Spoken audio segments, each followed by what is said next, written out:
আসসালামু আলাইকুম। বিএনপি লোকজন এক মাসের মধ্যে কিছু লোক এমন এমন কাণ্ড ঘটিয়ে ফেলেছে। ওই যে কয়েকদিন আগে দেখলেন না, মানে কলেজের শিক্ষক নিয়োগ গিয়ে ইউনুর সামনে থেকে আপনার শিক্ষক নিয়োগের কাগজপত্র কায়রা নিয়ে আসছে, হেডম দেখা যা কাটা যাওয়ার মান ডুবার তো বিএনপি ডুবছে। ওই লোকের নামও তো পাবলিক মনে রাখবে না সারা জীবন, যে বিএনপি সভাপতি এই কাজটা করছে ঠাকুরগাঁয়ে। কিশোরগঞ্জে বিএনপির মানে উপজেলা বিএনপির সভাপতি যে গাছ কাটা নিজের বাড়িতে সরকারি রাস্তার গাছ কাটা পেল। দুইটা ঘটনাতেই বিএনপি অ্যাক্ট করেছে, বিএনপি শক্ত অ্যাক্ট করেছে, তাদেরকে বহিষ্কার করেছে, ব্যবস্থা নিয়েছে, এতে কোনো সন্দেহ নেই। কিন্তু কাণ্ডগুলো তো ঘটায় ফেলতেছে। তো ক্ষমতায় যাওয়ার হেডম এটা যে কি জিনিস, যে মসনদের গরম, কিছু লোকের যে মাথা গরম হয়েছে এটা এখনো বোঝা যায়। এই ভদ্রলোক ডাবা মারছে, ইলেকশনে ফেল করছে, ফেল করেও তেজ তো যায়নি, কারণ দল তো ক্ষমতায়, ব্যাপক তেজ। দেখেন কাণ্ড কারখানা কি করছে সে, মানে পত্রপত্রিকার সব পত্রিকার নিউজে হেডলাইন, আগের ডিসি গাদ্দারি করেছেন তাই বদলি করে দিয়েছি।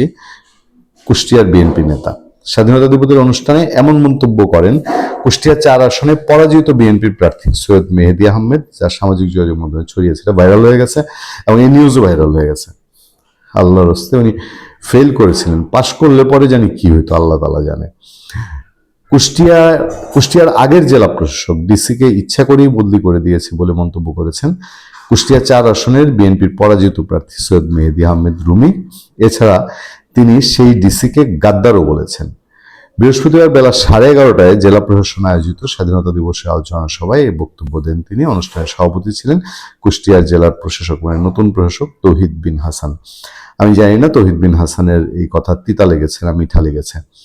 বিএনপি নেতার বক্তব্যের একটি ভিডিও সামাজিক যোগাযোগ মাধ্যম ফেসবুকে ছড়িয়েছে, জানিয়ে চলছে আলোচনা সমালোচনা ত্রয়োদশ জাতীয় সংসদ নির্বাচনে কুষ্টিয়া 4 খোকসা কুমারখালী আসনে বিএনপি পরাজয়ের কারণ হিসেবে দায়িত্ব পালনে থাকা রিটার্নিং কর্মকর্তা জেলা প্রশাসক ইকবাল হোসেনের উপর দায় চাপান রুমি। কি কি হয়েছে ইলেকশনে এইটা বলার অপেক্ষা রাখে না, ইলেকশনের মেকানিজম হয়েছে, কিন্তু ওই যে ডিসি সাহেবদের উপরে দোষ চাপায় দেওয়া, এটা আবার হারু পার্টির এটা একটা সিস্টেম হারু পার্টির মানে মান বাঁচানোর একটা সিস্টেম আর কি।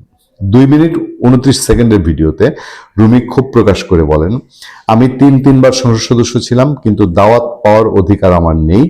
গত নির্বাচনে আমাকে হারিয়ে দেওয়া হয়েছে। প্রশাসনের কিছু গাদ্দার ও আমাদের দলের কিছু গাদ্দার মিলে আমাকে 5,000 ভোটের ব্যবধানে হারিয়ে দিয়েছে। আমি 1,40,000 ভোট পেয়েছি। সংসদ নির্বাচন প্রসঙ্গ টেনে বিএনপির এই প্রার্থী হারু প্রার্থী তিনি বলছেন, 60 বছর ধরে রাজনীতি করি, 73 বছর বয়স আমার।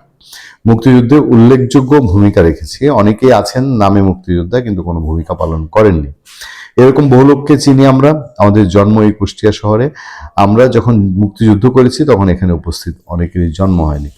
মেহেদী হাসান রুমি কিন্তু একেবারে ফেলে দেওয়া লোক না। এটা আবার মানে তার এই ঘটনায় তাকে আমরা তাচ্ছিল্য করতে পারি, তাকে আমরা সমালোচনা করতে পারি, কিন্তু লোক হিসেবে কিন্তু হেভিওয়েট লোক। নির্বাচনকালীন জেলা প্রশাসকের ভূমিকা টেনে রুমি বলেন, কুষ্টিয়া আগের জেলা প্রশাসক ইকবাল হোসেন গাদ্দারি করেছেন নির্বাচনের সময়। উনি গাদ্দারি করেছেন, কুমারখালী প্রশাসন গাদ্দারি করেছে, খোকসা প্রশাসন গাদ্দারি করেছে। আমি 1,00,000 ভোটের ব্যবধানে বিজয়ী হতাম, কিন্তু সেটা হতে দেয়নি। জানি না আমার অপরাধ কি। আমরা একটু কথা বলি, সত্য বলার চেষ্টা করি, এটাই আমার অপরাধ। আমি নির্বাচনে ভোট গণনার জন্য হাইকোর্টে মামলা করেছি, হাইকোর্ট গ্রহণ করেছে, 24 জন শুনানি আছে। আমার বিশ্বাস ভোট পুনর্গণনা হবে, আমি বিজয়ী হব ইনশাল্লাহ। 3বার বলেছেন, বিজয়ী হলেন। কিন্তু এই যে বেফাস কথা, তিনি পরাজিত হয়ে ডিসিকে বদলি করে ফেলেছেন, এই প্র্যাকটিসটা ওনার দলের জন্য একটু অসম্মানজনক না?